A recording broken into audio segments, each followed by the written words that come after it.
Good afternoon, ladies and gentlemen. Welcome back to APUS History Online. Let's get on with our our reviewing. Finished period 6 yesterday. Now we're starting period 7, which is the last period that we left off before our extended, stay at home. Right. So today we're going over imperialism and progressivism, topic 7.2, 7.3, and 7.4. APUS history. Okay. So let's go over. Just make sure, guys, that if you haven't checked out quill.org, make sure you check out quill.org/AP. It's on my Microsoft Teams general discussion. Let's go over the lesson overview today. Okay, so overview, imperialism and progressivism. What will we learn today? We're going to practice with DBQs. Okay, we're just going to practice with DBQs. The exemplars are on College Board's website. I will upload the exemplars on the Microsoft Teams, the files and the class materials. So we're going to be able to answer this question today. What caused the United States to grow into a world power? Okay, what caused the U.S. to grow into a world power? At the end of the lesson, you should understand how to organize a DBQ essay. Okay, part 1, causes of imperialism. So, in the 1840s, the U.S. engaged in manifest destiny, expanding across the continent. Why did that happen? Let's take 15 seconds to go over that. Hey Google, 15 seconds on the clock. Sure, 15 seconds, starting now.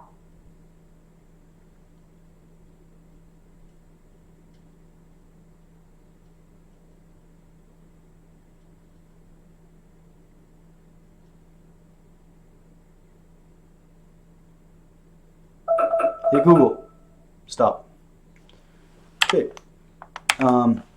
So, why do we engage in manifest destiny? Multitude of reasons. Social, it deals with the manifest destiny notion that the U.S. was Western civilization was culturally superior to the natives, to the Mexicans. So we're spreading, I guess, like this Christian ideology. So the divine right was given by God to help the white settlers go across the land and spread their culture, right?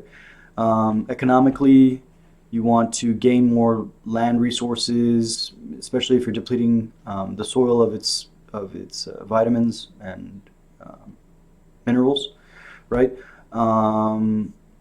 You'll also be able to get other resources, mine for silver, mine for gold. And politically, if you're able to get more territory, you'll be able to maybe come up with new states, and that will lead to a shift in the balance of power in terms of the United States Congress, or just representation. So those are all the multitude of reasons that the U.S. would expand west. Mainly would be, and it's similar to the 3 Gs, right? The gold, glory, and God, right? Okay, Industrial Revolution. So, cause number 1, because of the Industrial Revolution, well, new sources of raw materials we're going to need new raw materials, we're going to need new markets for manufactured goods. So that's more like imperialism. We're going to look for markets overseas, and we're going to need new places to invest surplus and capital, right? So we need to grow. That's the nature of capitalism. And so expanding expanding overseas across the world is going to be the easiest way to do that. So look at the investments, whether foreign or domestic. From 1869, we've got 100 million, and then that increases 7-fold in a matter of not even a decade, and then a decade later, we have it, also pretty much triple, almost quadruple, right? So from 100 million to 2.5 billion, that's a huge increase in investments. Lipton's iced tea, ooh, you guys like that? Yeah, it's pretty old. So yeah, we grow the tea leaves, okay? And they're not going to grow tea leaves in America. They're going to grow the tea leaves overseas in Asia, right? India produces a lot of the tea, China as well. So we need to, this is an instance where, oh, look, American corporations, American business is going to go overseas to get more resources, to get more markets. Yeah. Cause number 2, close of the frontier, right?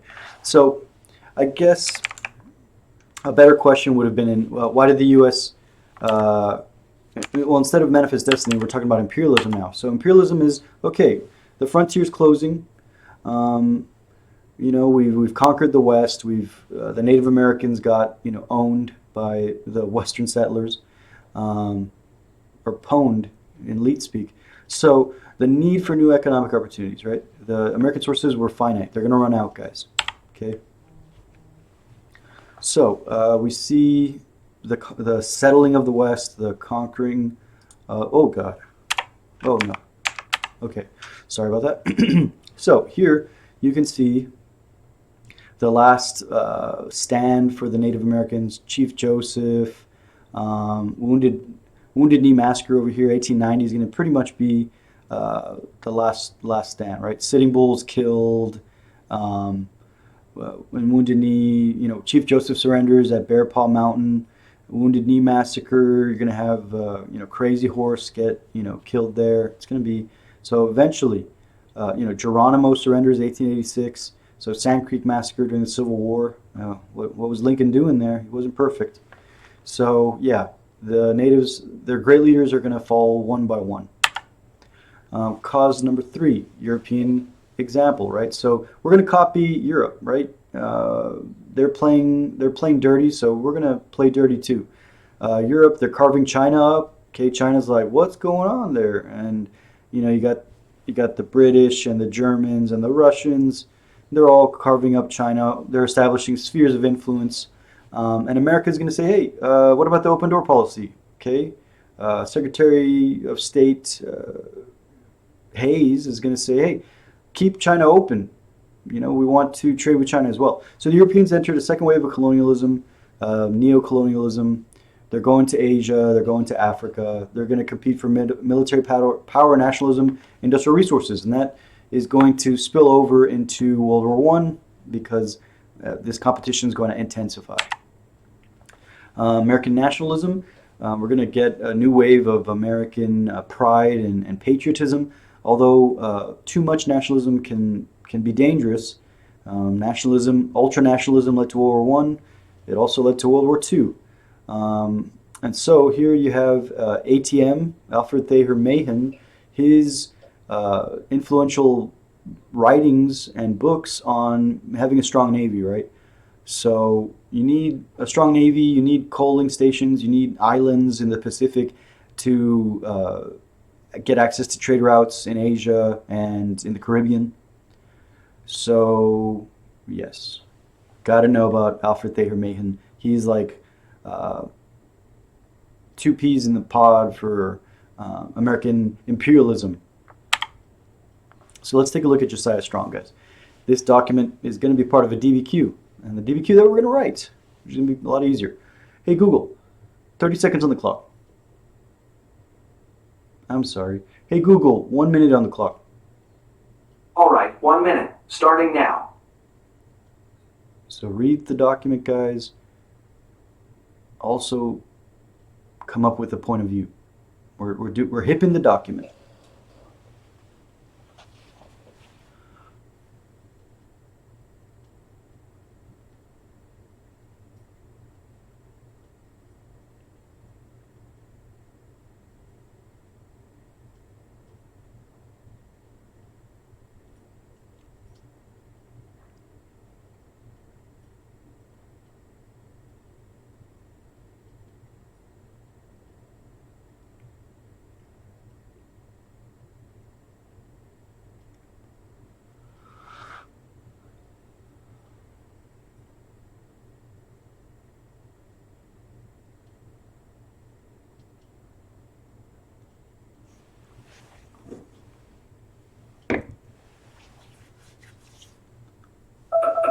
Hey, Google, stop. Okay, so Josiah Strong, he's making the argument. He's kind of reaffirming and supporting the notion of the white man's burden. That he also is a firm believer of social Darwinism, and so he's going to say there's like a race war. There's a competition of races. The white Anglo-Saxon race is going to be the one on top because they have the purest Christianity, the highest civilization, and so that's what it's all about, right? So kind of like, and that goes hand in hand with Manifest Destiny. Manifest Destiny, they believe that God is white.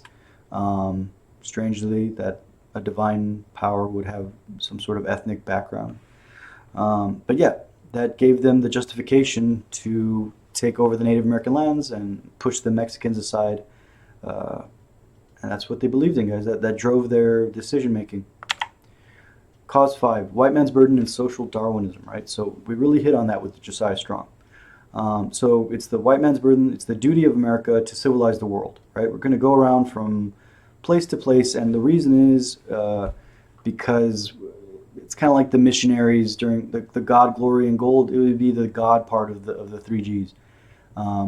So the strong will dominate the weak. That's just the way of the world, and we're going to bring Christianity to the heathens, to the savages, right? Okay, so that would be more of like a social, cultural cause for America taking up imperialism and taking up Manifest Destiny, right? Manifest Destiny and imperialism go hand in hand. Manifest Destiny is like domestic, spreading west. Imperialism spreads overseas, right? When the frontier is closed. The Turner Frontier Thesis. Got to make sure you know about the Turner Frontier Thesis. Okay, take a look at that excerpt from The White Man's Burden by Rudyard Kipling. When he wasn't writing the Jungle Book, he was writing some kind of questionable stuff. So take up the white man's burden, send forth the best ye breed, go bind your sons to exile, to serve your captives' need, to wait in heavy harness on fluttered fold and wild, your new caught sullen peoples, half devil and half child. Wow, that's kind of racist. Oh wow, who would have thought? Okay, famous imperialist. So William McKinley, he's not a wholehearted imperialist. I mean, he's not a war hawk, even though he gets into the war with Spain, the War of 1898, the Spanish-American War. Roosevelt is going to be like a hardcore imperialist. Okay, so these two presidents back to back, they're going to have a policy of expanding overseas, open door policy. The Roosevelt corollary to the Monroe Doctrine, the big stick policy with Teddy Roosevelt. So why are we doing imperialism? Okay, well, it's kind of like, well, the European countries are doing it. We're competing with them. If we ever want to be on top of the world, we have to kind of stoop to their level, right? So if a weak country like Spain is allowed to keep colonies like Latin America, so only for a matter of time, if the other European powers are going to have colonies close to the United States and they're going to threaten our national security, they're going to compete with us. So we need to increase our military size. We need to increase our navy to intimidate and to show how strong we are, and to prevent future wars. It's like a deterrence. If they see how strong we are, they're not going to mess with us. So here's another reason. If we take over the Spanish colonies, Cuba, Puerto Rico, Guam, Philippines, we can set up naval bases there. It'd be a trading outpost, be a shipping outpost, refuel, restock, access to trade routes, guys. You're going to need boats to refuel and to show their military presence to protect the trade routes to Asia, to Europe, and to the Caribbean, so we can get the resources and sell our finished products. A war of conquest, right? That will have a good national pride effect on the United States. Okay, so colonies, they're going to give us new markets, new resources, and since we're producing a lot because of the Gilded Age, because of the industrialization that starts in the Civil War, continues into the Gilded Age in period 6. We're producing a lot. When we can't sell it all to the Americans, they're not going to buy everything. So we have to sell it to Asia, sell it to China, sell it to India, these huge markets. We have to have access to them. And it still goes on today. Part 2, effects of the Spanish-American War. Okay, so causes of the Spanish-American War, guys. This is in our AMSCO book, this newspaper clipping.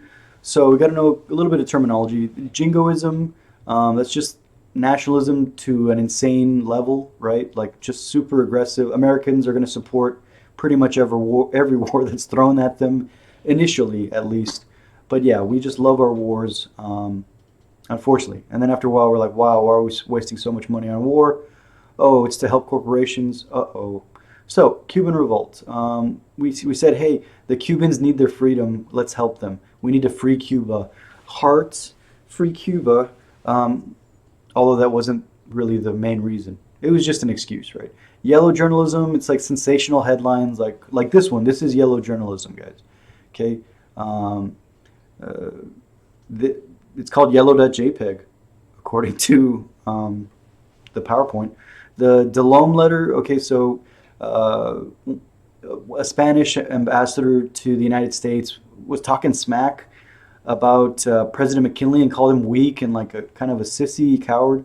And I think it was Cuba, England that intercepted it, and they said, "Hey, take a look. Look at they're talking trash about you," and that like was an insult, slap to the face. Then the sinking of the USS Maine, right? Who are we gonna blame on the? Who are we gonna blame for the Maine? We're gonna blame the Maine on Spain. See, it all rhymes. That's how you remember that. We're gonna blame the Maine on Spain, even though it turns out that it was an accident when we investigated it and did forensics. Maybe someone threw a cigarette into the ammunition room and the ship exploded. It wasn't Spain's fault. It was our fault. Oops. But hey, we used it as an excuse to go to war. Hey, that's weird. Does that ever happen? Yeah, look at the Mexican-American War.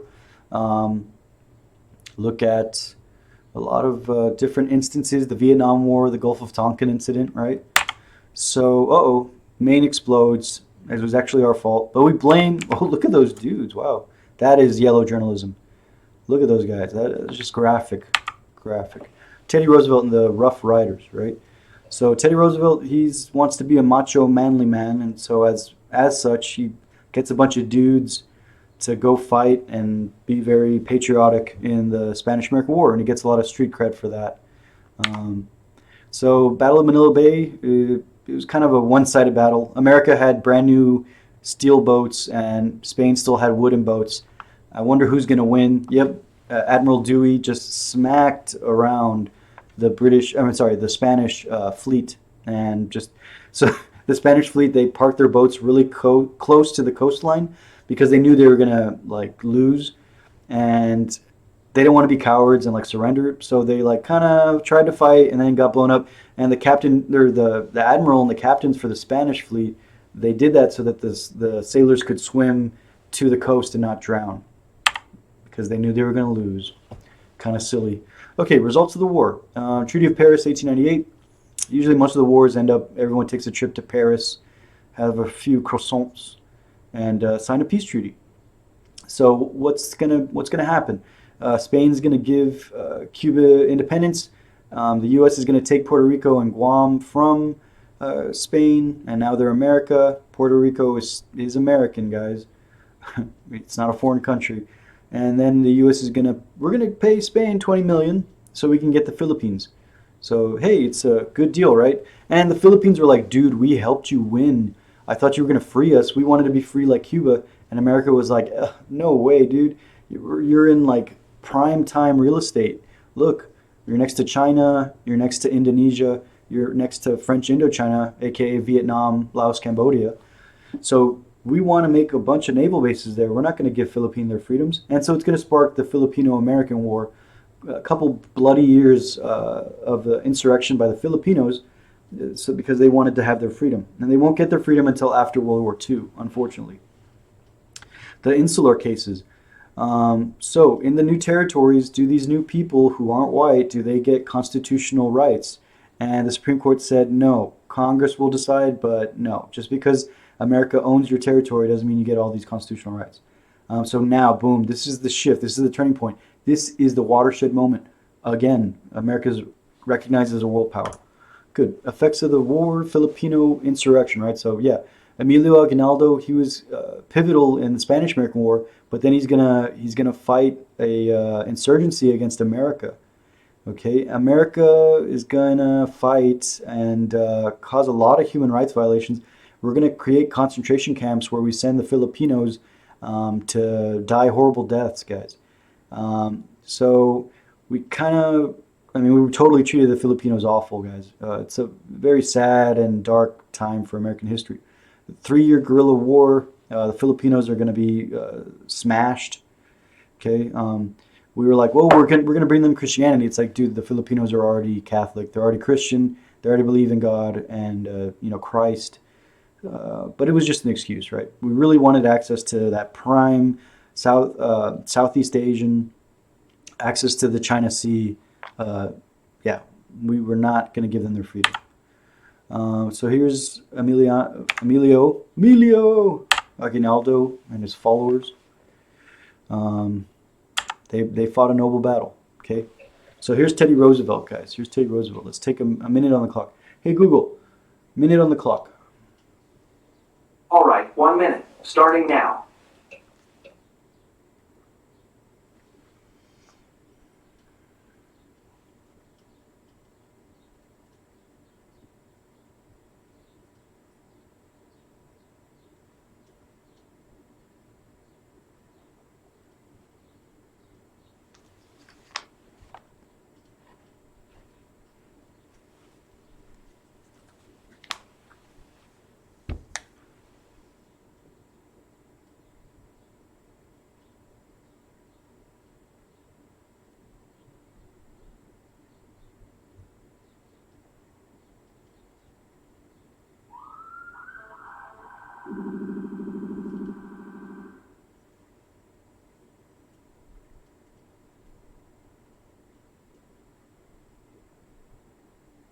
So Teddy Roosevelt has an interesting way to look at everything.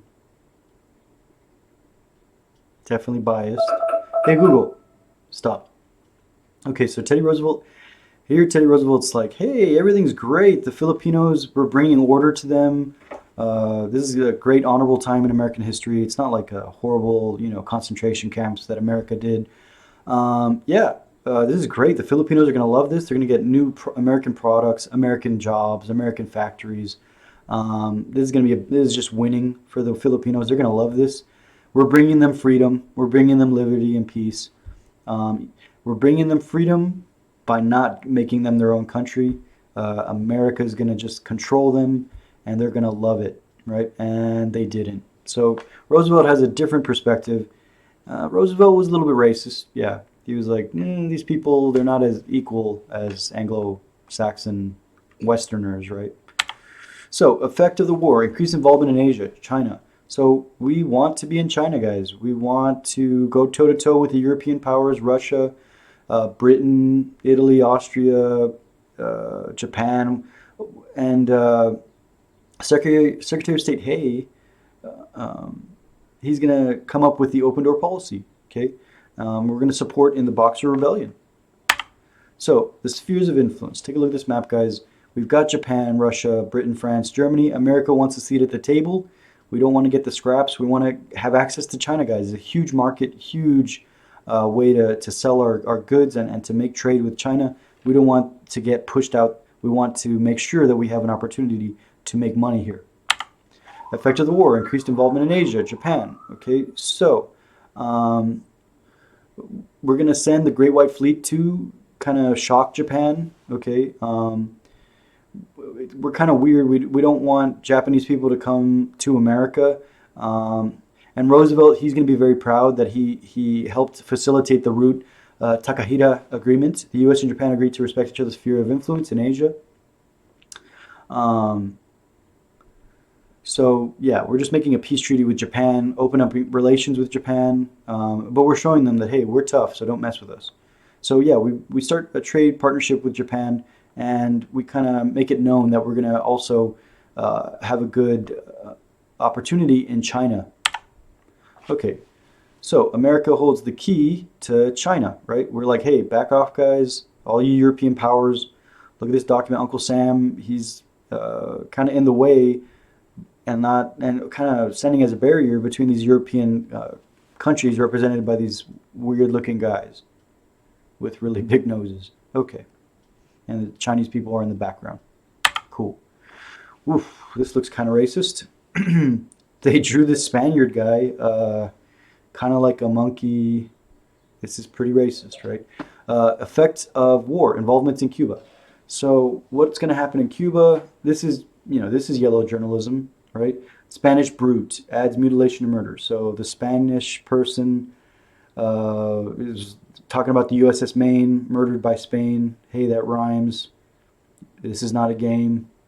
Platt Amendment. Okay, eventually we give Cuba its freedom with a lot of restrictions, right? We're going to have Guantanamo Bay, and we're going to have the opportunity to go into Cuba anytime we need to, militarily speaking. So we're going to make sure we can intervene to restore order. Oops. So how is this going to affect the Dominican Republic? Okay. Well, aside from having excellent music, we're going to influence the diplomatic relations with the Caribbean. We're going to establish the big stick policy with Teddy Roosevelt and the Roosevelt corollary to the Monroe Doctrine. So we're just saying, hey, we're going to walk softly but carry a big stick, right? We're going to speak softly, carry a big stick, and we're going to smack people around with it if people get in our way from what we want, right? Trade routes, access to resources. So the big stick is symbolic for the military, right? The Navy, right? So Roosevelt's just going to leave it open to intervene militarily whenever we need to protect our interests in the Western Hemisphere in case of the Monroe Doctrine. So a corollary is an added component to some sort of policy, right? So the Roosevelt corollary is in addition to the Monroe Doctrine. Instead of saying, hey, Monroe, Europe, stay out of the West, we're going to say, we're going to carry the big stick and smack you around with it if you get in our way, right? So now we're going to say, hey, now we're going to fight. We're going to get militarily involved. Effect of the war. Panama. Okay, how are we going to affect Panama? Well, Panama was still part of Cuba at this time, and because we want Panama to let us do the Panama Canal, we have a rebellion happen, and we fund it, and we send troops and stuff to like secret, kind of like the CIA, to set off this revolution. And since Colombia said no, we helped Panamanians get their independence and give the U.S. a canal building rights, right? So America is meddling in Latin America. Okay. Okay, let's take a look at this. Oh, Roosevelt. Looking kind of thick. He's doing some work. He's carving up. He's digging something. What is he digging? Hey, Google. 30 seconds on the clock.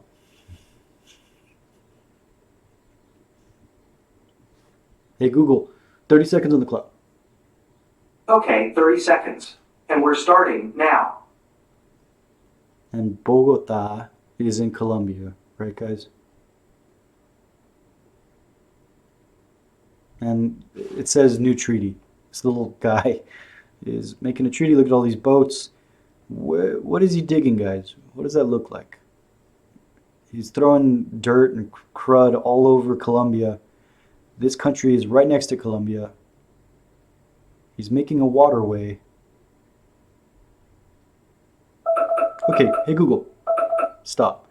So the point of view isn't like, oh, he's making a canal, right? So the author maybe being a little, making some political commentary, right?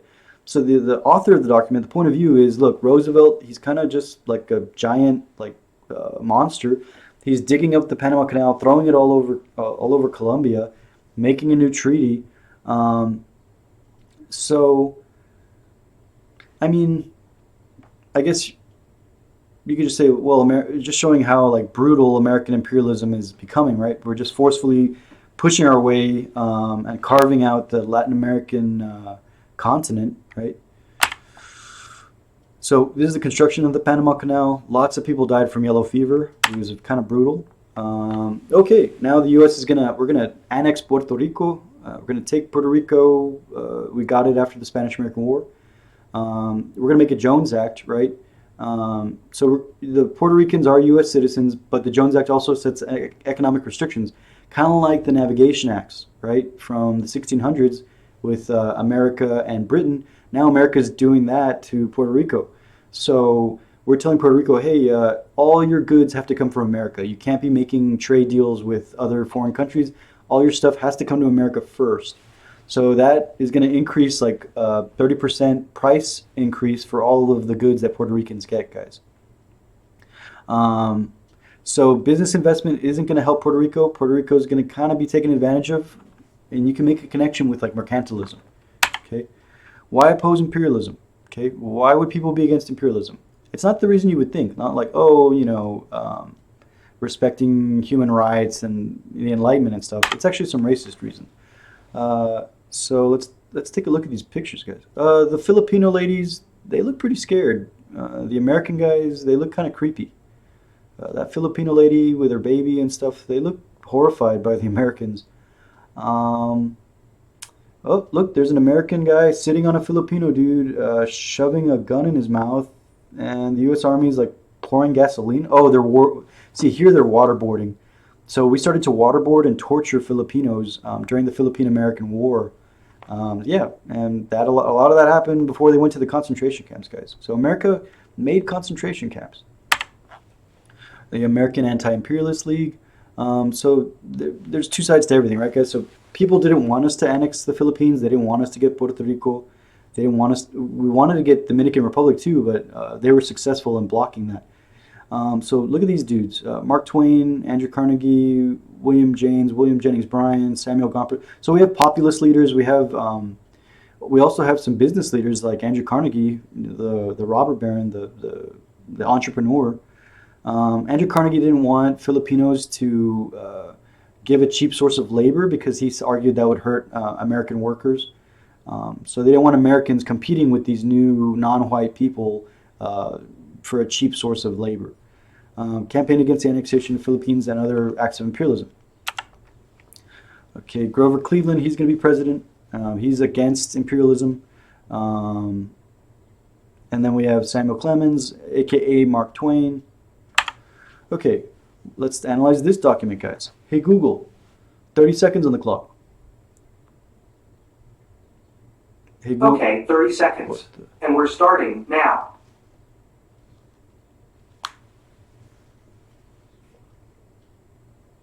So look at Uncle Sam. He's getting stuff shoved into his mouth, and it's an expansion. Imperial measure. So you can tell this is an anti-imperialist cartoon. There's all these devils. Look, Teddy Roosevelt looks like a demon. There's good old Teddy Roosevelt. Hey Google, stop. Okay, so we're kicking American ideals. We're just kicking Lincoln's doctrine, Jefferson's beliefs, Madison. We're just throwing that out the window. Now we're helping create aristocracy, plutocracy, right, where the rich people control everything, autocracy, imperialism filtered through the House and Senate, led by Teddy Roosevelt, is going to lead to obviously all these problems. Right. So they're saying, hey, we're turning into an empire. Okay, we're not going to be a republic anymore. So this is against imperialism, showing the problems of imperialism. So let's take a look at the imperialist point of view and the anti-imperialist point of view. All right, so imperialist point of view, we need colonies, guys. We're kind of turning into what we fought against, if you look at it. But we need colonies to survive and compete economically. It's just a rough world out there. U.S. needs bases to be a world power. It's our destiny to expand, right? Manifest destiny. God gave us this destiny. God is probably white, according to them.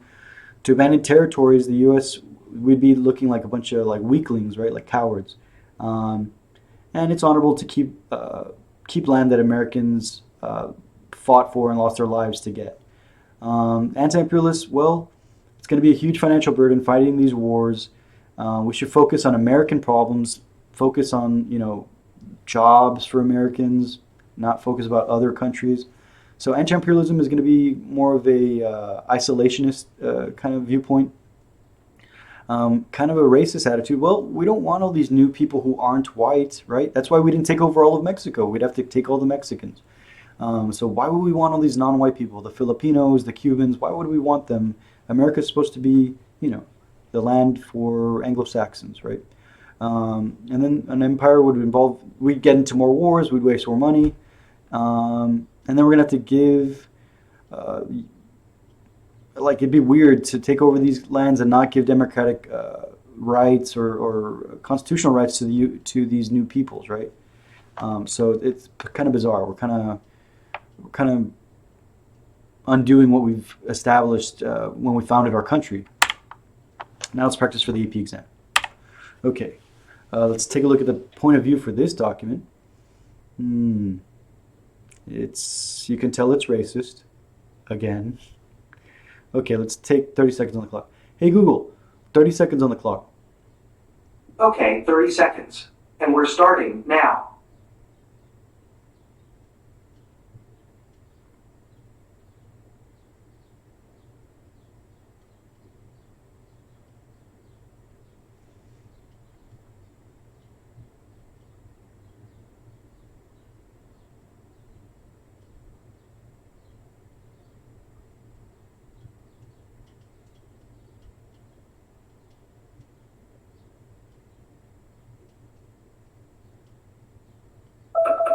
Hey Google, stop.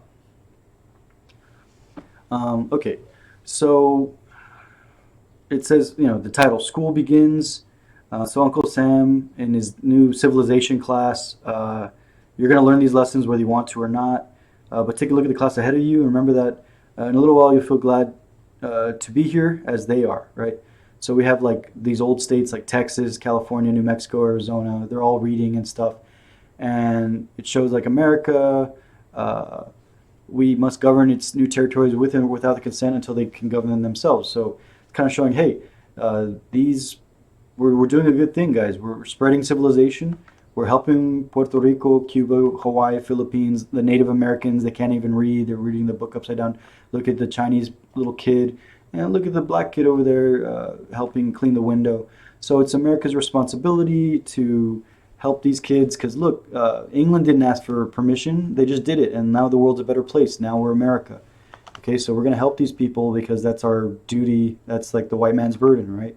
That's what the point of view is. Oof.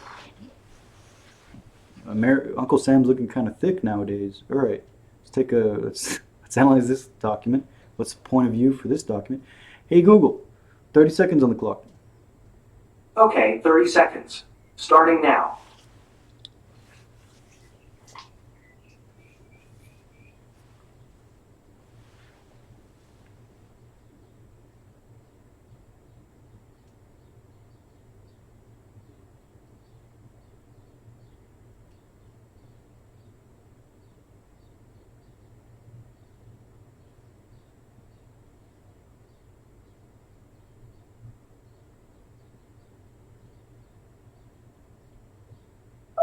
Hey Google, stop.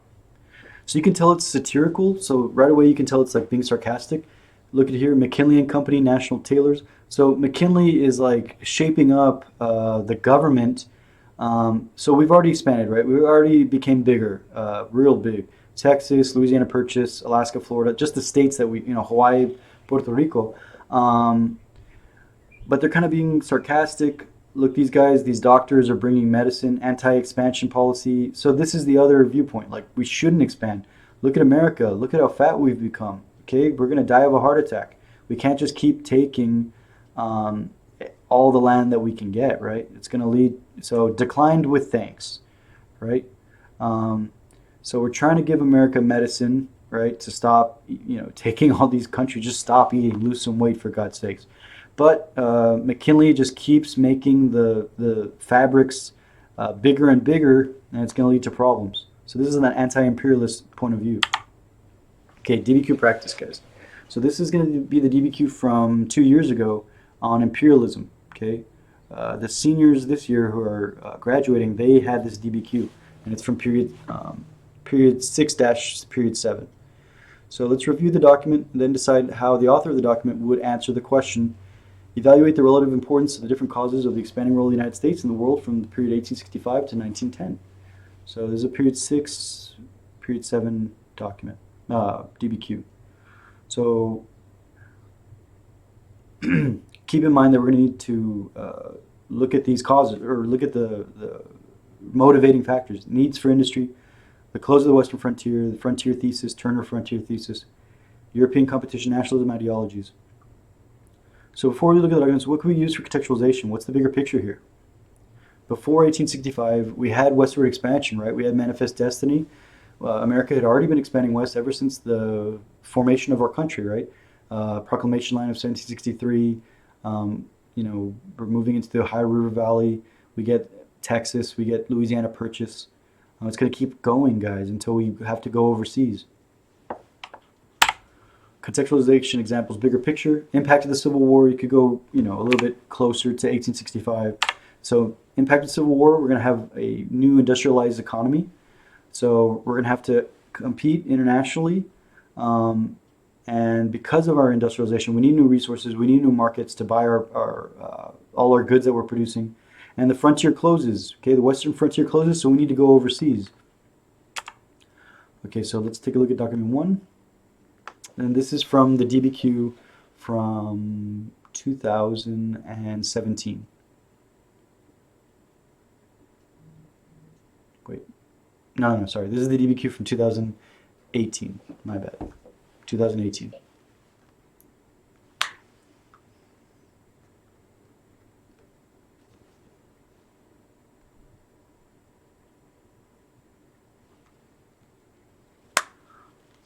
time is it? Oh.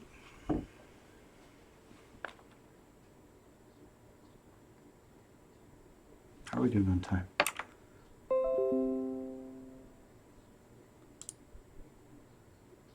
41 minutes. Okay, we're doing good.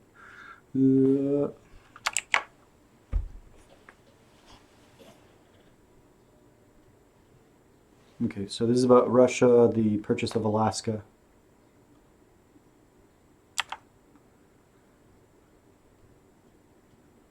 And I'll share this with you guys. So document 1, America is just the treaty we make with Russia to purchase Alaska. So we're expanding, right?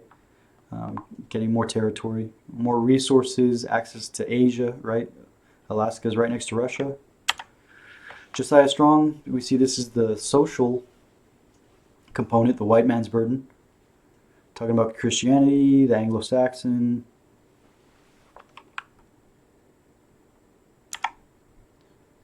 Alfred Thayer Mahan, talking about the influence of the naval power, or the size of the Navy and world power. Okay, he's trying to help us become a world power by making our Navy stronger, right? And then we developed the Great White Fleet, our huge Navy, part of the Big Stick policy. Document 4, America, the government, who's the waiter? President McKinley. We're going to just start eating all these new lands. Delicious. Cuba, Puerto Rico, Philippines, Hawaii. This is imperialism. Okay?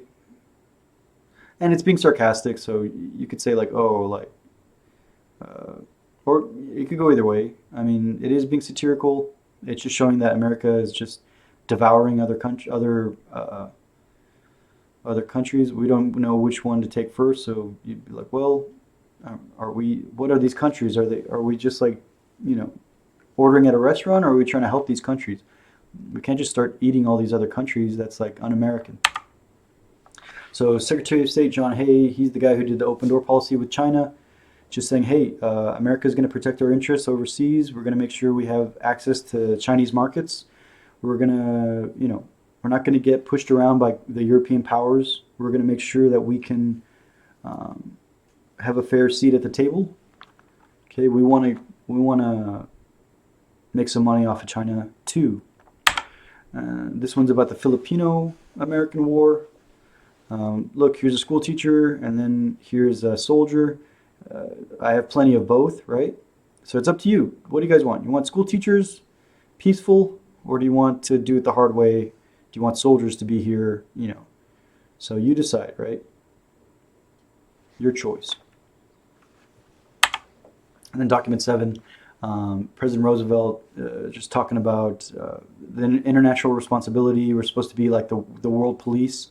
America, oh yeah, we are the world police power. So we're supposed to like keep order in the world. kind of like going along with his Roosevelt corollary to the Monroe Doctrine and America's big stick policy.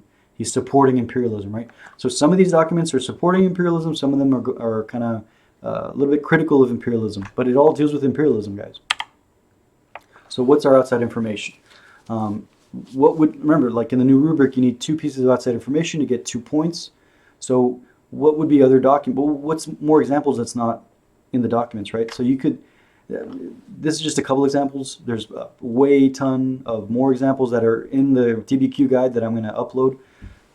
So Hawaii, annexation of Hawaii, the Anti-Imperialist League, yellow journalism, kind of fuels imperialism, the root Takahita Agreement with Japan. What's the most important cause of imperialism? So completing Manifest Destiny, Document 1, trade, Alfred Thayer Mahan, open door policy of China, paternalism, racism, right, the white man's burden. So Josiah Strong and the Philippines, like, oh, hey, are you going to accept our help, or are we going to force you to get our help with soldiers? Take the teachers, right? We're trying to educate you. We're bringing you freedom. You should be happy about it, right? We're bringing you Christianity.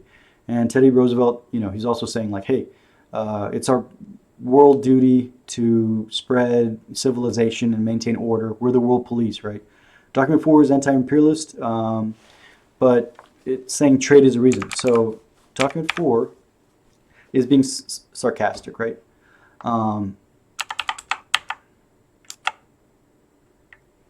Yeah. So yeah, you could do social, economic, cultural. Cultural would be this one, right? Strong, Philippines, and some of them fit in more than one, right? So document 7 could be economic as well, trade. Document 7 could also go hand in hand with Manifest Destiny. Okay. Where do you put the outside information?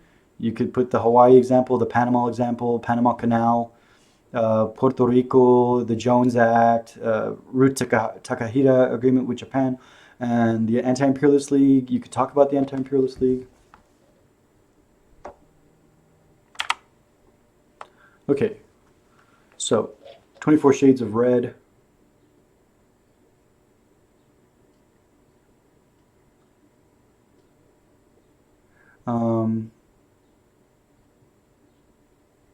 Nuanced, subtle difference of shades of meaning. So you're trying to just show like nuanced. So here's some, let's go with how we can get the complexity point in the conclusion, right? We're going to corroborate evidence, right? So is there evidence for other themes for your argument? Evidence of other geographic locations, other parts of the world, evidence of other time periods. I always like to do this one, the third one, other time periods. You could link it to today. Are we still imperialist today? Some would argue yes. I mean, we have like almost 900 military bases across the world for access to trade routes. You could talk about other wars after this point in time, right? You could talk about Vietnam. You could talk about Afghanistan. Qualify, modify, explain both. Talk about the counter argument. Talk about anti-imperialism, anti-imperialist league. So let's explore. So nuanced, right? Explore the different ways the U.S. expanded its role in the world, military, politically, economically. Corroborate. So show how each document can have a different way to look at it. Like document 4 could have been sarcastic, but it could also supported imperialism. Qualify, modify the way the U.S. role in the world was limited. So we could say, hey, actually the U.S., we didn't really do too much, even though we were like trying to expand, we really didn't. Okay, now let's go over the progressive era, guys, which is the next topic. Okay, part 4. What time is it? Okay, muckrakers, writers who exposed issues. So the muckrakers, guys, they're the guys who are going to expose the problems of the Gilded Age, either by writing like books, like exposing certain industries, like the meatpacking industry, The Jungle by Upton Sinclair, social injustice, the plight of the workers. He tried to help the workers out, but people got disgusted by the descriptions of the meatpacking industry. Political corruption, Lincoln Stevens, just showing the corruption of the political machines and the political bosses like Tammany Hall and the political boss William Boss Tweed. economic equality, Jacob Riis showing how the other half lives, how poor people were living. Ida Tarbell took on Standard Oil Company and showed how insane of a monopoly it was with John D. Rockefeller, how he's a crazy rich person. Okay, muckrakers. They're exposing the corruption, guys. The Jungle, Upton Sinclair, McClure's magazine is going to expose the political machines, the political bosses of like St. Louis. Other muckrakers, you know, they're gonna one of the ones you really got to know, guys, is Upton Sinclair's The Jungle. Okay, Jacob Riis, how the other half lives. Look at these poor kids. They're cold and they have nothing. They're probably starving. You're supposed to invoke your emotion. Like, let's do something about this. Is this America? This shouldn't be America. Okay, so Jacob Riis on how the other half lives. It's pretty sad. Let's take 30 seconds to read this. Hey Google, 30 seconds on the clock. Okay, 30 seconds. And that's starting now.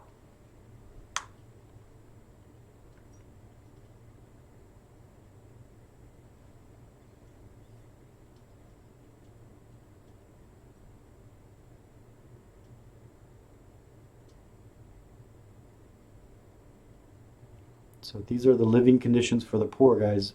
The crowded tenement housing. People didn't think about it. No one's going to do the right thing unless they know about it. So knowing is part of the problem. Hey Google. Hey Google. Stop. So yeah, just the description just really paints a picture in your head. A lot of illusion. Yeah, look, people are like sleeping. Look, there's got to be like 1, 2, 3, 4, 5, 6, 7, 8, 9 people living in like a tiny, tiny apartment. Women in the progressive era. So women and middle class people, they're going to help bring about these progressive reforms. They're going to help with social work, like the settlement houses with Jane Addams. They're going to help immigrants, help poor people. You know, the lawyers, the doctors, the professors, they're going to help bring about these changes for society to help the poor. So they're going to help women try to get more education. By 1910, 40% of college students were going to be women. Okay, where women in the past hadn't been going to school. Okay, settlement houses, social work, clear example. Hull House with Jane Addams. Got to know this example, guys. Hull House in Chicago, Lillian Wald, Henry Street in New York City, not Sesame Street, Henry Street. By 1910, there are 400 settlement houses in the U.S. So this is going to be social work, guys. Helping the poor, helping immigrants. Okay, just part of this whole social gospel movement, guys. Like Christianity, helping the poor. Okay, WWJD, right? What would Jesus do? What would Christianity do? Well, it's up to poor. Temperance, okay, alcohol is a problem. People are drinking 5 gallons of alcohol a year. This is out of control. Okay, people are getting super drunk and dying and beating their wives when they come home. So let's start the Anti-Saloon League. Lips that touch liquor shall not touch our lips, right? Okay, so now in the progressive era, we're going to have some African-American progressive activists, right? But unfortunately, a lot won't be done in terms of helping African-Americans. I mean, Webb Du Bois is going to form the NAACP. Ida B. Wells will try to stop lynching, but it's not going to be a primary issue, guys. A lot of changes, like the civil rights movement, doesn't happen in the progressive era. It should have and it could have, but it didn't. It has to wait for the 1950s and the 1960s to end segregation, to end the Jim Crow laws. So some progressives, yeah, they didn't see the African Americans as a main issue. So progressives are going to disagree with each other. They're like, should we do democratic reforms? So Robert Lafayette, they're going to fight for these populist party platform issues, right? Like having direct primaries, having initiative, having referendum, having recall. You know, can you make a new law? Can we get someone out of office if they're corrupt? You know, can we pass a new, when it's time to vote, can we pass a new issue? Can we pass a new law? Can we pass a new ordinance, right? Like in McAllen, you can't smoke cigarettes in the restaurants. That's because we had a referendum, okay? All right. So now we're going to have, we're going to end the patronage. We're going to have like elected officials.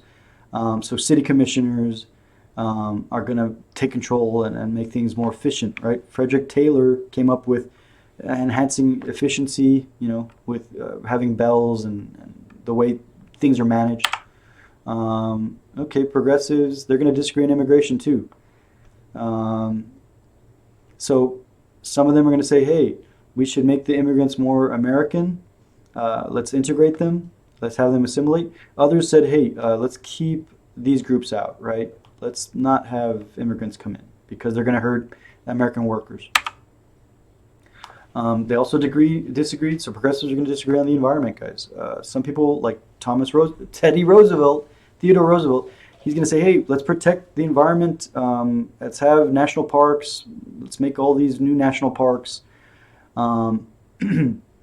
So some would argue, like John Muir here. So John Muir, next to Roosevelt, in front of Yosemite National Park, John Muir is like a super hippie, super environmentalist. He's saying like never, like, let's make the Sierra Club. Let's keep stuff natural. And Teddy Roosevelt's like, I agree with you, but like you can use it, but just be responsible. Okay. So look at all the national parks, guys. Teddy Roosevelt, John Muir, they're going to set up these national park system. We have them everywhere. So here are the national goals of the progressives. Let's regulate the economy. Okay, Roosevelt wants to bust the trust. There's some good trusts and bad trusts, which is kind of weird. There's good monopolies, bad monopolies. I don't know about that one. Consumer Protection Laws, Meat Inspection Act of 1908. The Pure Food and Drug Act in response to Upton Sinclair's The Jungle. Woodrow Wilson, he's also going to fight big businesses. Clayton's Antitrust Act, reduce tariffs, the Underwood Tariff. Let's make the 16th Amendment, the graduated income tax, 17th Amendment, direct election of senators, and we'll have the Federal Reserve Act. We'll create the Federal Reserve to regulate monetary policy within the United States. National goals of the progressives. Let's expand democracy. Let's give women the right to vote. Let's actually vote for senators instead of state senators voting for senators. And let's do away with alcohol. Prohibition, 18th Amendment. Let's no more child labor. Keating-Owens Act, right? Progressive achievements. So the role of the government is really changing. The role of the government is supposed to step in, protect consumers, have a role in protecting people's lives, right? So the government needs to take action to solve all problems locally, statewide, and nationally. Okay, like in the pandemic crisis. Okay, you can't have private businesses helping. You have to have the government do something about it. Okay, strong, effective presidential leadership. Let's practice for the AP exam.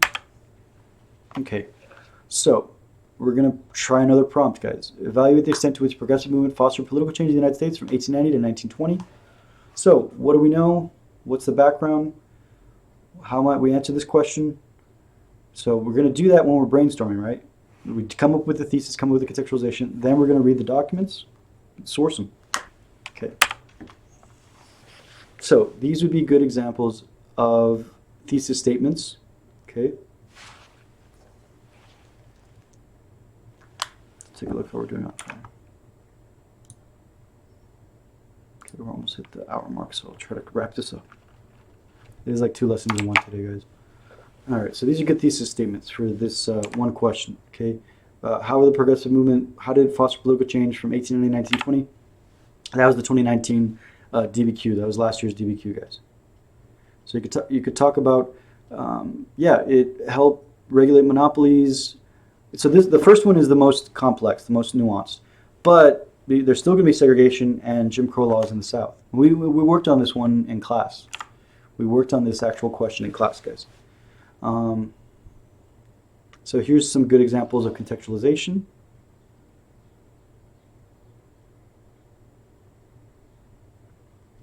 So you got to talk about the Gilded Age. You got to talk about industrialization, the rapid industrialization.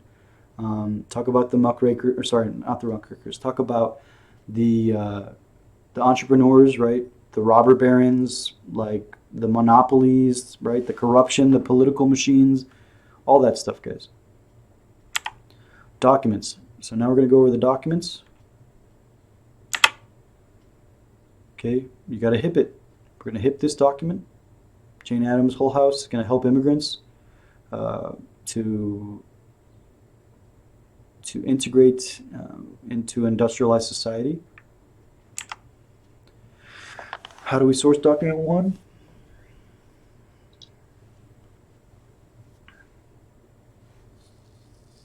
So this is the historical context, guys. Okay, this is how we would do the HIP. It's all in the guide.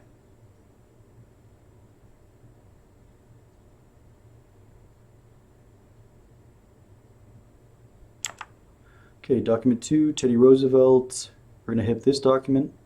So he's talking about busting the trusts, Interstate Commerce Act. You would definitely want to mention the Sherman Antitrust Act.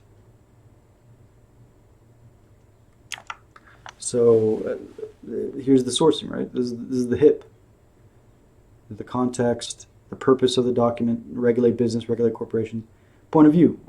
How does Roosevelt look at the role of the government and how to regulate businesses, right? So that we got POV, we got historical context, we got purpose. Document 3. Let's take a look at this one. Okay, we worked on this question in class. So Julian W. Mack, juvenile court.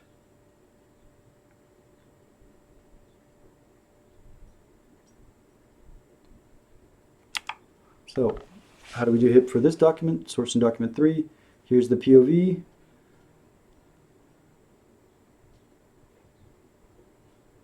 So how is the state going to intervene in American lives for social problems?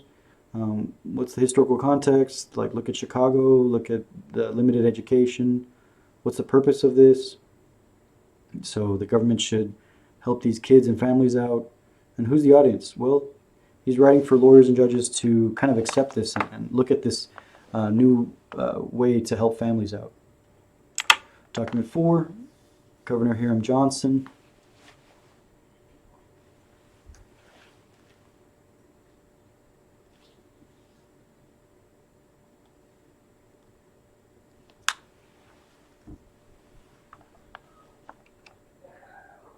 So talking about initiative, referendum, recall. These are all new powers to expand democracy. So, situation. The growth of large corporations. It's going to give opportunity for political corruption. So that's the historical context. What's the problem with political machines? What's the problem? The problem is political machines. The problem is political corruption. These political bosses like Tammany Hall, William Boss Tweed, New York City. So they're going to have these new powers for voters, right? Legislative reforms. Let's get citizens to reduce corruption. Okay, that's another part of the checks and balances. He wants California. That's the audience. Hey, California, let's do this stuff, right? Let's give more power to the people. Let's use initiative, referendum, and reform. Let's get this going. NAACP. Okay, here's a letter. They're kind of asking, hey, Woodrow Wilson, why is there still segregation, dude? We're making all these changes and stuff. Women are getting the right to vote. And good. We're making changes, but we still have segregation even in where you have power, right? You regulate the federal government. There's still segregation in the departments in Washington, right? So why isn't Woodrow Wilson doing anything, right? So Woodrow Wilson's kind of increasing racial segregation. He's not doing anything to end it. So Jim Crow, Plessy versus Ferguson, they're going to be part of the historical context. And so the purpose of the document is to try to get Woodrow Wilson to rethink what he's doing and to stop racial segregation. Get him to stop. And he didn't. He didn't listen. Document 6. So the Detroit Police Department.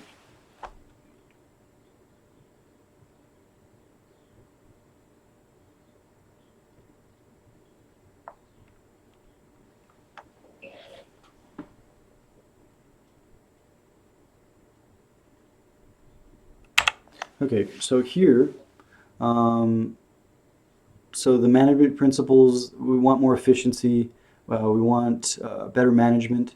That's the point of view, right? These new scientific management principles can be applied for the Detroit Police Department. So these organization principles can lead to better efficiency and economic growth. Okay, that's the historical context. So if they're doing it in business and industry, they can do it with government, organizations like the police. And here, wet or dry. So this was, yeah, I remember this from last year. This is 2019 during the Progressive Era. So this is about prohibition, right?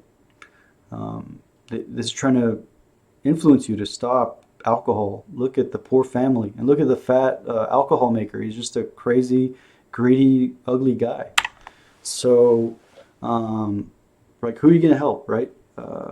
They're showing that there's a lot of problems with consumption of alcohol in America. There's a lot of alcohol abuse. So, purpose. Let's get people to. Let's make the 18th Amendment, guys. Let's stop producing alcohol. So we see this in the temperance movement and the historical context. In the 1800s, we have the temperance movement, and we want to have the government create action in the Progressive Era with the 18th Amendment. Cool. So remember, you need two pieces of outside information. You could have talked about the muckrakers, Upton Sinclair's The Jungle, the Populist Party's influence on the Progressive Era, Federal Reserve Act under Woodrow Wilson, about the monetary supply, the North American Women's Suffrage Association, NASA. You could definitely talk about the 19th Amendment, right? The women's right to vote, 19th Amendment. This is not the full list. Complexity, how do you get that in the conclusion? So in the conclusion, these are all different ways we could get that complexity point. Okay.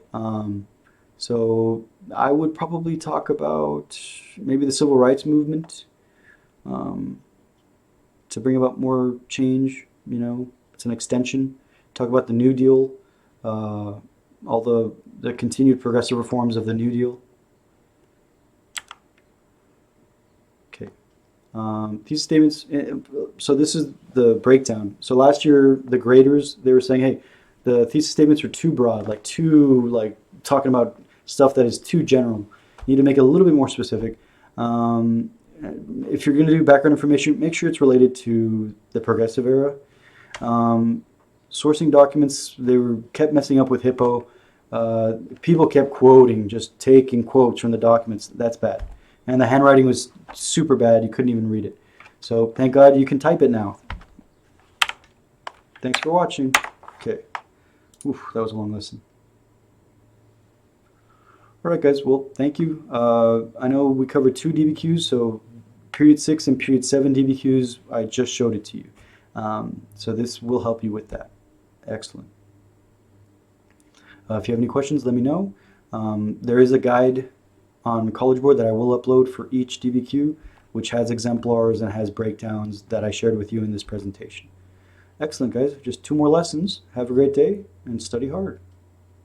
Thank you.